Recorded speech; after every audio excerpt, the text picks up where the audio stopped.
Oi, pessoal. Vamos lá, né? Mais uma aula de biologia. E dando continuidade, né, ao nosso assunto sobre evolução, nós vamos agora, né, aprender um pouquinho sobre especiação, certo? E o que é a especiação? É um processo, tá, de formação de novas espécies a partir de uma já existente. Então, surgem novas espécies, lembra que a gente está falando, né, que os seres vivos eles se transformam, os seres vivos eles se modificam. Então, como que se dá, né, o surgimento de novas espécies? Então, o processo é esse, chamado especiação, certo? Mas vamos primeiro para a definição do que é uma espécie, né? Espécie é uma classificação biológica para os seres vivos que naturalmente se acasalam e geram frequentemente descendentes férteis dos dois sexos, certo? Então, se os seres vivos são da mesma espécie, eles vão cruzar, vão ter descendentes e os seus descendentes vão continuar, né, perpetuando aquelas características. Então, nós falamos que é uma espécie, certo? Mas tem seres vivos diferentes, né, que a gente chama de híbrido, tá bom? Então, os híbridos, eles já são provenientes ali do cruzamento entre espécies diferentes. São do mesmo gênero, né? Porque são animais, a gente sempre considera animal, mas pode ser com planta também ou com outro ser vivo, tá? Mas são animais muito parecidos, né? Mas não são da mesma espécie. Ah, eles cruzam? Cruzam. Pode ter um filhote? Pode. Mas aí, os descendentes normalmente são estéreis. E aí essa característica se encerra. Então, nós não podemos falar que é uma espécie se formando a partir do cruzamento de duas espécies. O que vai nascer nós chamamos de híbrido. Normalmente ele é estéril, então aquela característica encerra ali. Alguns representantes muito conhecidos, tá? O ligre. Ligre, bonito, né? Bem aparentado. Ele é o cruzamento, olha só, de um leão com uma tigresa, certo?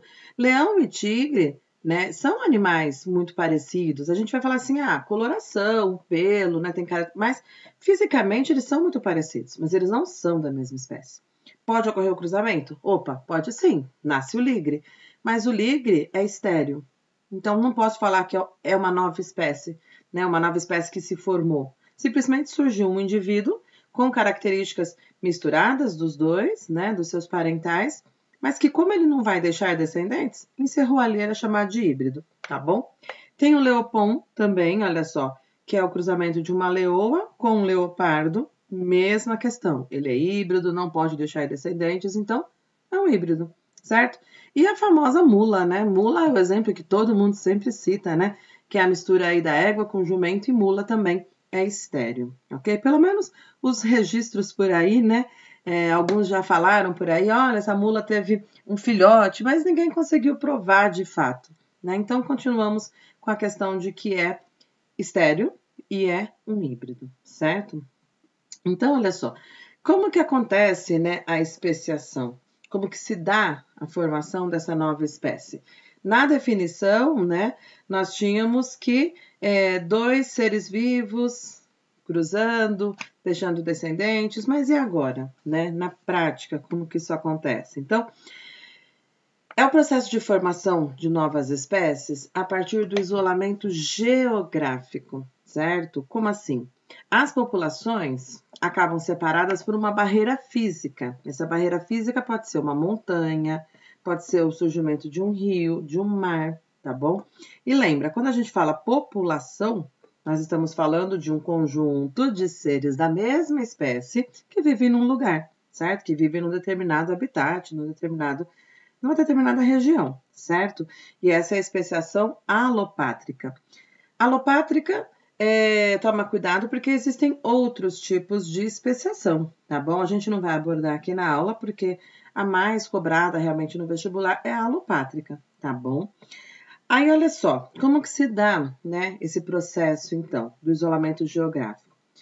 Primeiro nós vamos ter, está representado aí uma única ave, né, colocada como espécie ancestral, mas lembra que é uma população, certo? Nós temos vários indivíduos representantes dessa espécie vivendo no mesmo habitat, eles estão cruzando, deixando descendentes, certo? Está representado uma ave, mas é uma população, certo? Aí aconteceu nesse caso migração, certo? Migração, processo normal, migratório, certo? E um grupo de seres dessa população foi para um lugar, e um outro grupo foi para outro lugar, certo? Eles continuam sendo da mesma espécie, eles só migraram para locais diferentes, certo? O que aconteceu agora? O isolamento geográfico. Eles estão em habitats diferentes, se locomoveram aí para, né, diversas regiões. E com esse isolamento geográfico, acontece a interrupção do fluxo gênico entre as populações, certo? O fluxo gênico ficou interrompido. O que é isso? Quando a gente fala em fluxo gênico, é essa mistura dos gametas, né? Quando tem a reprodução. Lembra lá, os genes do pai, os genes da mãe, eles se unem e formam uma nova característica, certo? Então, características que estão do lado de cima estão se misturando entre si, mas não estão se misturando com as características dos que estão embaixo. Ah, mas são da mesma espécie. São da mesma espécie. Só que eles têm características. Cada indivíduo tem sua característica própria. E aí, na parte de cima, certo? Prevaleceu uma característica. Você vai perceber aí a diferença na coloração da asa, certo? Na parte de baixo, a asa um pouco mais clara, com as tonalidades amarela e o peito do pássaro também, certo? Isso é devido ao fluxo gênico, tá?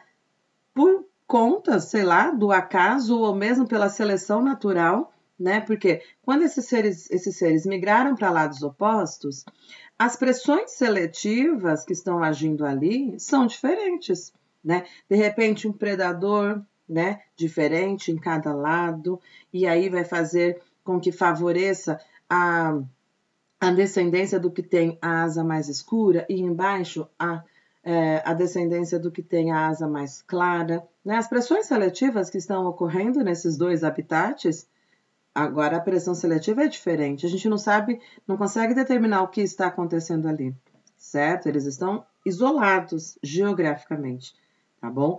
E aí, olha, pode ter acontecido mutações nessas populações, né?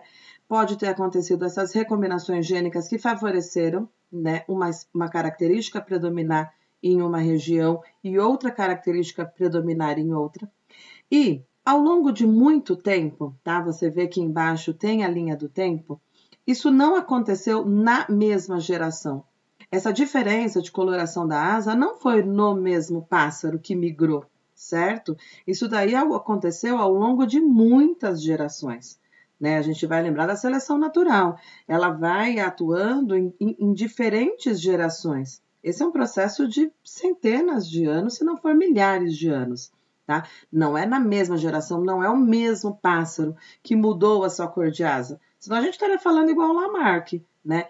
Então, lembra que a seleção natural atua, que os descendentes herdam características dos seus pais, características hereditárias, características que surgiram por mutação, características que surgiram por recombinação. Lembra lá da variedade, né? Que existe, variabilidade, né? Que existe lá que Darwin detectou, certo? Então, todas essas características diferentes que foram surgindo nesses dois grupos que estão em habitats diferentes, certo?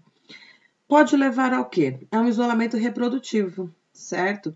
Pode acontecer desses dois grupos, certo? Que originalmente eles são da mesma espécie, né? Apenas migraram para locais diferentes, certo? Mas se de repente acontece deles se reencontrarem, tá? Eles se reencontraram. Ah, sumiu aquela barreira, ou eles conseguiram migrar, conseguiram se encontrar, mas eles não cruzam mais, tá? Ah, não tem atrativo, não tem períodos diferentes de acasalamento. Aconteceu alguma mudança que levou ao isolamento reprodutivo, né? Eles não conseguem mais cruzar e deixar descendentes? Pronto, agora sim eu posso afirmar que ocorreu o processo de especiação, certo? Esses dois grupos, eles têm agora características diferentes, certo? Que impede a reprodução entre eles.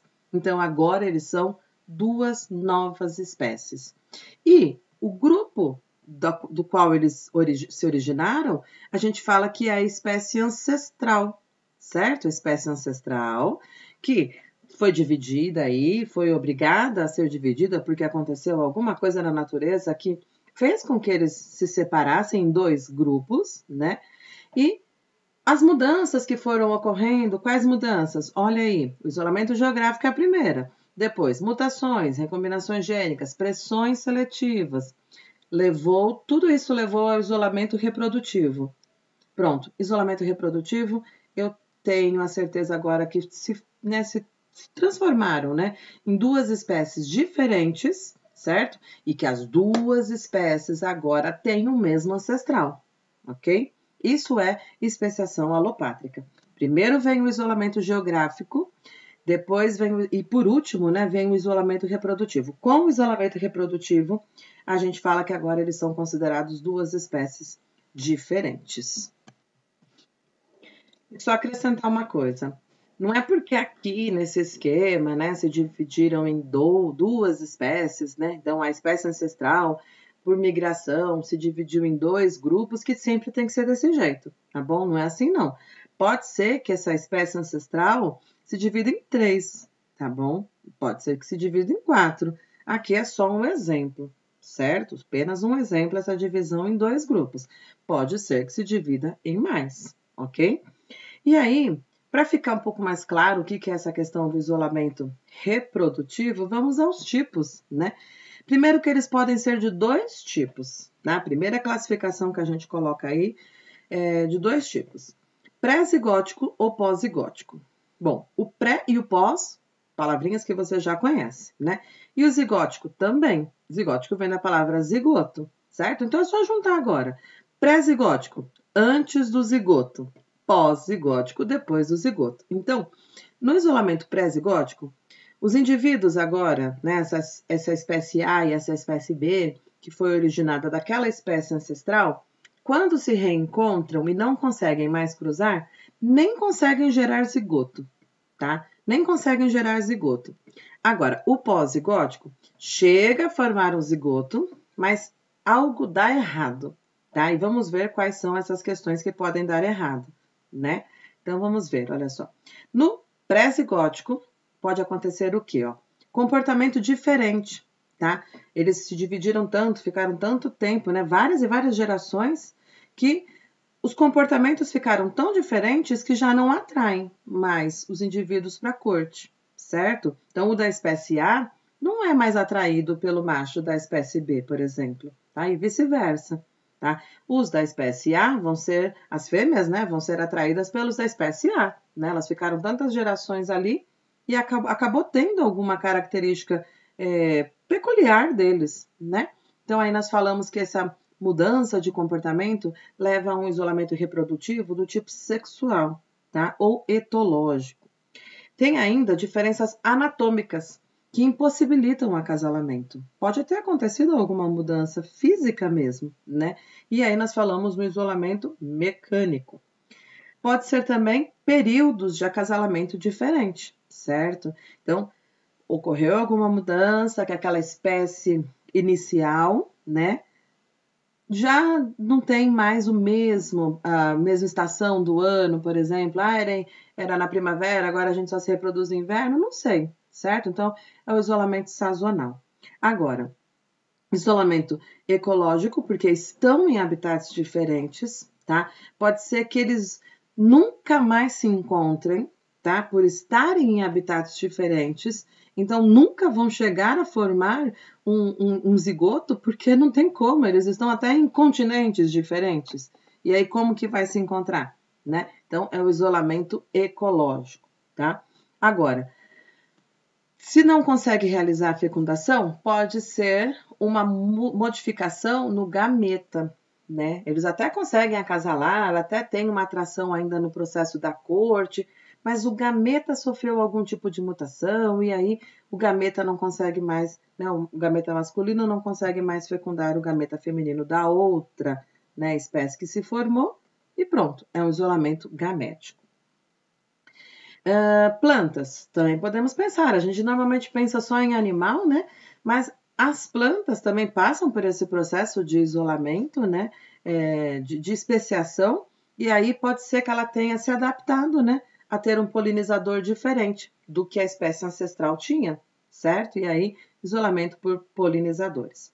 Agora, no isolamento pós-zigótico, né? Então, venceu todas essas barreiras, né? Comportamento está igual, diferença anatômica não existe, acasalamento está no mesmo período, conseguiu formar um zigoto. Ótimo, mas ele não consegue dar sequência, por quê? Porque o embrião é inviável, certo? Pode ter alguma diferença genética mesmo nesses dois gametas que se formaram, e aí não dá para dar continuidade, certo? De repente, quantidade de cromossomos, alguma modificação genética, tá bom? E esterilidade, né? O primeiro ponto que a gente conta, que o híbrido é estéril, e os híbridos são férteis. Opa, pode acontecer? Pode sim, pode acontecer. Mas aí os descendentes desse híbrido, eles são estéreis. E aí a gente fala na geração F2, né? Que são os descendentes desses híbridos. E aí também não tem jeito, acabou, aquela característica não foi perpetuada, então eu não posso chamar aquilo de espécie, certo? Foi um cruzamento entre espécies diferentes que se formaram a partir de uma espécie ancestral, ok? Irradiação adaptativa. Irradiação adaptativa é também um processo relacionado à evolução, onde várias espécies são geradas a partir de uma única. Então, é um processo ligado aí à especiação. Mas a gente fala que é irradiação adaptativa, por quê? Olha só. Isso daí vai ocorrer em locais ricos em ofertas de recursos, tá? Então, a diversidade de alimentos e habitats, mas pobres em espécies vivendo neles. Então, tem muitas oportunidades para sobrevivências de mais espécies, tá bom? Então, é um exemplo que o Darwin trouxe lá quando fez a sua viagem a bordo do Beagle, tá? Então, olha só, os tentilhões de Galápagos, a gente já conversou sobre isso, né? Então, os tentilhões de Galápagos, olha só, é um grupo, né, de aves aí, são 14 espécies de tentilhões, que são esses pássaros, que eles possuem características muito próximas, tá? Mas olha, a forma e o tamanho do bico. Basicamente é isso que divide essas aves, né? Que separa elas em grupos. E todas elas você percebe que elas são provenientes de um mesmo ancestral, certo? Então, esses diferentes tipos de bicos, eles estão ligados ao quê? Aos alimentos que esses animais consomem, tá? Então, e esses animais, esses pássaros, essas 14 espécies, eles estão distribuídos nessas ilhas de Galápagos, tá? E aí, olha só, nessas ilhas existem tentilhões, né, que se alimentam de sementes no solo, que têm cascas variadas, de delicadas e finas até aquelas que têm as cascas mais grossas, né? Tem espécies aí que abrem o fruto com o bico e aí vai se alimentar da semente. E também tem os pássaros aí que se alimentam de néctar de flores, tá? E os que comem insetos, que estão ali presos no tronco da árvore. Então, alguns dos tentilhões, eles são até, olha, espertos, né? Que tem uma espécie aí que é a Cactospisa pálida, tá bom? Que vai utilizar espinhos de um cacto como instrumento para cutucar fendas de caule. Para quê? Para afugentar os insetos e conseguir devorá-los, tá bom? Então, essa questão aí de radiação adaptativa é esse processo que uma espécie ancestral deu origem a várias espécies, certo? E cada uma delas que está adaptada ao habitat em que ela está. Nesse caso, ao habitat e ao alimento, certo? E aí, olha só, um fato interessante que você precisa memorizar é que irradiação adaptativa gera estruturas homólogas. Aí vem a questão, né? O que são estruturas homólogas? Então, vamos lá. Estruturas homólogas possuem a mesma origem embrionária e são derivadas da mesma estrutura ancestral. Então, olha esse esquema. Você percebe aí? Os membros, né, do crocodilo, da ave, da baleia, do cavalo, do morcego e do homem, eles têm uma mesma origem embrionária. Isso considerando esse tetrápodo ancestral, certo? Tem Tem a mesma função esses membros? Tem, locomoção, certo? Tem a mesma função de locomoção. Mas, né, tem adaptações próprias ao habitat em que esse ser vivo está, certo? Você vê modificações na estrutura, mas você também observa aí utilizados com a mesma cor, tá bom? Os ossos, tá? O osso vermelho está presente em todos, o osso azul está presente em todos, certo? E todos eles você encontra lá no tetrápodo ancestral, tá? Então, olha só, estruturas corporais presentes em diferentes espécies são consideradas homólogas, certo? Por quê? Porque surgiram a partir de modificações de uma estrutura presente na espécie ancestral, comum a todos eles, certo? Então, a gente vai resumir, né? Estruturas homólogas são derivadas da mesma estrutura ancestral, certo? Tem a mesma origem embrionária, ok?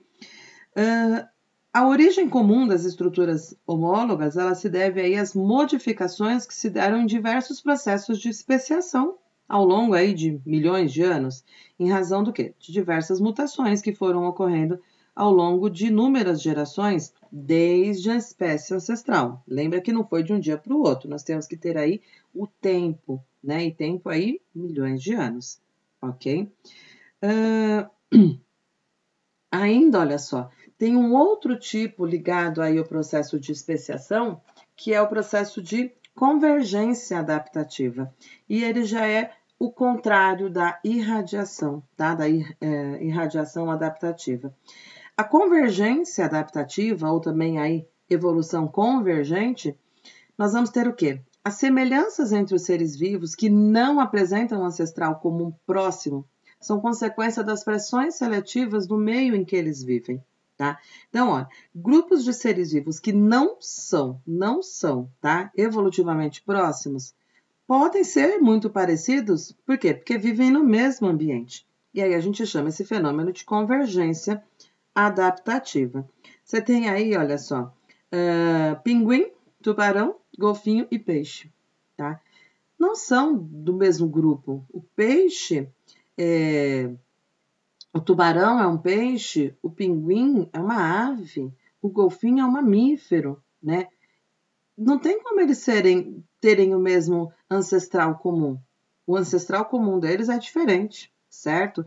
Mas pressões seletivas que fizeram com que sobrevivesse no ambiente aquático, que tem o corpo adaptado ao nado, né? Com essas nadadeiras que facilitam aí a velocidade, né? E tudo mais, esse corpo hidrodinâmico, eles conseguiram sobreviver nesse ambiente. Então, eles têm uma adaptação para o ambiente. Então, nós falamos em convergência adaptativa.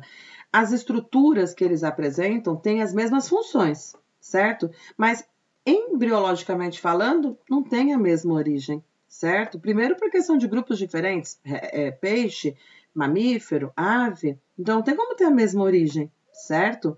Muito menos do mesmo ancestral. Mas eles convergem para um mesmo ambiente, a pressão seletiva atuou e eles conseguiram manter, né, aí a sua sobrevivência. Então, nesse caso, olha só, nós falamos que eles apresentam estruturas análogas, tá bom? Lembra que o outro que a gente viu eram estruturas homólogas, certo? Que essas estruturas, elas são de mesma origem embrionária, certo? E a função não é exatamente a mesma, né? Embora estivesse lá para locomoção, mas são maneiras diferentes de locomoção. Agora, aqui não. Aqui nós temos estruturas que são semelhantes entre si, só que elas não surgiram, né, por modificações da mesma estrutura ancestral. E como exemplo, a gente tem o que? Olha só, a asa de uma ave, certo? Do beija-flor, e as asas da borboleta. Função é a mesma, voar, certo? Essa é a função, perfeito. Mas é a origem, né, do ancestral, a origem embrionária? Não tem ligação nenhuma. Eles são de grupos muito distintos, né? As aves e os artrópodes, né, os insetos, então não tem nada a ver, tá bom? Então, isso é uma estrutura análoga. Não confunda análoga com homóloga, certo? Análoga, elas são semelhantes na função, mas na origem, não, ok? E é isso, pessoal. Até a próxima aula.